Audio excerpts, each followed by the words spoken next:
Aryansyah. Saya Dinda Fadjatri. Saya Dewi Ulansari. Saya Cendikia Putri. Saya Putri Lampiolina. Nah, kira-kira bagaimana ya videonya? Jangan lupa ditonton. Halo teman-teman, tahu kalian bahwa informatika bukan hanya soal informatika dan internet yang kita gunakan sekarang.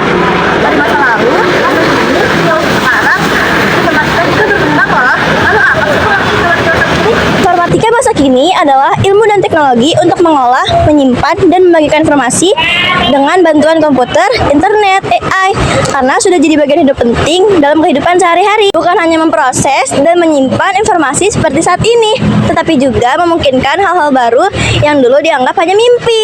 Informatika masa depan yaitu dapat diartikan sebagai pengembangan ilmu dan teknologi yang semakin cepat, cerdas, dan terintegrasi dalam berbagai aspek kehidupan. Halo teman-teman, yuk kita bahas perjalanan informatika dari dulu sampai masa depan.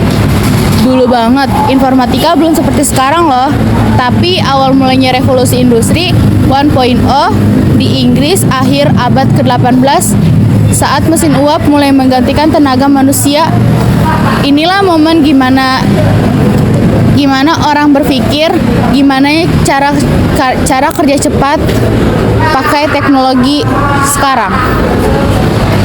Revolusi industri 2.0, munculnya listrik dan mesin produksi massal. Di masa ini juga lahir ide komputer pertama, yaitu seperti mesin analitik buatan Charles. Masuk revolusi industri 3.0, di abad ke-20, komputer pribadi dan internet jadi bagian dari hidup kita. Kita mulai kenal email, website, dan chatting online. Sekarang kita hidup di era revolusi 4.2. Teknologi seperti AI, Big Data, Cloud Computing, dan Internet of Things bikin hidup kita lebih cepat seperti belanja online, belajar jarak jauh, bahkan mengecek lampu rumah lewat HP.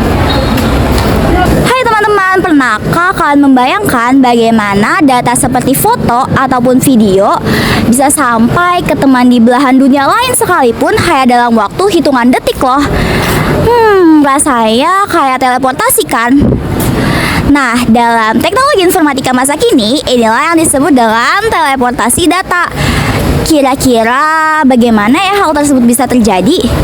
Jadi teman-teman, data itu melompat dari jarak ribuan kilometer melalui jaringan internet, kabel fiber optik, dan juga satelit, lalu sampai deh di perangkat penerima. Nah, kira-kira bagaimana ya perkembangan teleportasi di masa depan? Apakah para ilmuwan sudah dapat membuat sebuah alat teleportasi yang bisa memindahkan objek, entah itu handphone ataupun kacamata, secara fisik dan real time serta dalam waktu yang secepat kilat? Informatika masa kini sudah menjadi peran penting dalam hidup kita, memudahkan belajar, bekerja, hingga berkomunikasi tanpa batas. Di masa depan, informatika tak hanya sekedar membantu, tetapi juga membuka peluang baru dari teknologi cerdas yang semakin terhubung, hingga teleportasi data yang bisa membuat jarak seolah tak berhenti.